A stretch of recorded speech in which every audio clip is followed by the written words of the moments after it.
নমস্কার, স্বাগত আপনাদের ত্রিপুরা নিউজ 8 এর পর্দায়। আমি আপনাদের সাথে আছি পূজা। রানীর বাজার কমিউনিটি হলে শুরু হলো ভারতীয় জনতা পার্টির উদ্যোগ বিশেষ 3 দিবসীয় প্রশিক্ষণ পর্ব। রাজ্যের স্বায়ত্তশাসিত সংস্থাগুলির জনপ্রতিনিধিদের এই বিশেষ প্রশিক্ষণ পর্বে প্রশিক্ষিত করা হবে বলেই খবর। ভারতীয় জনতা পার্টির উদ্যোগে দেশ জুড়ে প্রতিনিয়ত সংগঠনকে শক্তিশালী করতে এবং ভারতীয় জনতা পার্টির প্রতিনিধিদের দ্বারা পরিচালিত প্রশাসনকে গণমুখী প্রশাসনে পরিণত করতে কিছুদিন পরপরই নানা প্রকারের প্রশিক্ষণ পর্ব সম্পন্ন করা হয়।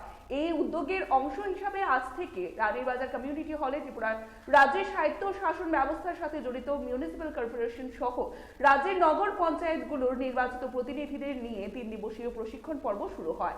এই প্রশিক্ষণ পর্ব সম্পর্কে সাংবাদিকদের সাথে কথা বলতে গিয়ে প্রদেশ বিজেপির অন্যতম নেতৃত্ব সুব্রত চক্রবর্তী দাবি করেছেন, ভারতীয় জনতা পার্টির কেন্দ্রীয় প্রশিক্ষণ বিভাগ গোটা দেশেই একদিকে যেমন কার্যকর্তাদের প্রশিক্ষণের আয়োজন নিয়মিতভাবে করছে, সেই সঙ্গে প্রশাসনিকভাবে যারা যুক্ত রয়েছেন অর্থাৎ জনপ্রতিনিধি হিসেবে যারা কাজ করছেন, সরকারের হয়েও কাজ করছেন, দলের থেকে নির্বাচিত হয়ে, তো তাদের প্রশিক্ষণের ব্যবস্থাও গোটা দেশ জুড়ে করা হয়েছে।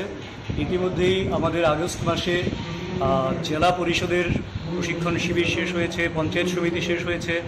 এখন লোকাল আরবান বডিজ যেগুলো রয়েছে অর্থাৎ মিউনিসিপ্যাল কর্পোরেশন, মিউনিসিপ্যাল কাউন্সিল এবং নগর পঞ্চায়েত, তাদের যারা জনপ্রতিনিধি রয়েছেন তাদের প্রশিক্ষণের কাজ হাতে নেওয়া হয়েছে ত্রিপুরা রাজ্যে। সেটা আজকে, আগামীকাল এবং পরশু অর্থাৎ 20, 21, 22 নভেম্বর অনুষ্ঠিত হচ্ছে, যাতে গোটা 20টা লোকাল আরবান বডিজের সমস্ত প্রতিনিধি সেখানে অংশগ্রহণ করবেন এবং তাদেরকে জনপ্রতিনিধি হিসেবে তাদের দায়িত্ব কী রয়েছে, তাদের নিজ নিজ ক্ষেত্রে তারা কীভাবে আরও বেশি কাজ করতে পারেন, মানুষের সঙ্গে সুসম্পর্ক কী করে আরও বজায় রাখা যায়, সেই বিষয়গুলি যেমন একদিকে থাকবে, পাশাপাশি প্রশাসনিকভাবে তাদের দায়িত্ব কী রয়েছে এবং দলের প্রতি তাদের কী দায়িত্ব রয়েছে সমস্ত দিক থেকে, আর সঙ্গে নরেন্দ্র মোদীজির নেতৃত্বে গোটা দেশে যে সমস্ত কাজকর্মগুলি হচ্ছে সেই কাজকর্মগুলি যাতে প্রত্যেকটা মানুষের কাছে পৌঁছে যায়, গরিব কল্যাণ যোজনা থেকে শুরু করে অনেক সাফল্য যা রয়েছে।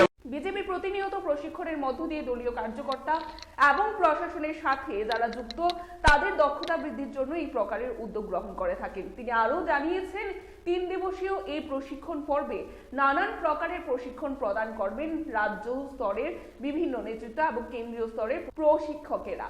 এই প্রশিক্ষণ পর্বের মধ্য দিয়ে আগামী দিনে সংশ্লিষ্ট স্বায়ত্তশাসিত সংস্থার জনপ্রতিনিধিরা আরও নিপুণভাবে নিজেদের দায়িত্ব এবং কর্তব্য পালন করতে পারবেন বলে সুব্রত চক্রবর্তী দাবি করেছেন। রাজ্য সরকারের যে কাজকর্ম রয়েছে সেইগুলিও মানুষের কাছে পৌঁছে দেয়া, সব মিলে এখানে পার্টির বিচারধারা নিয়ে আলোচনা হবে, কুশল জনপ্রতিনিধি নিয়ে আলোচনা হবে এবং প্রত্যেক জনপ্রতিনিধি যারা রয়েছেন তাদের নির্বাচিত কিছু কিছু প্রজেক্ট, যেই কাজগুলি তারা করেছেন খুব প্রশংসাযোগ্য কাজ, সেইগুলি তারা উপস্থাপন করবেন মঞ্চে।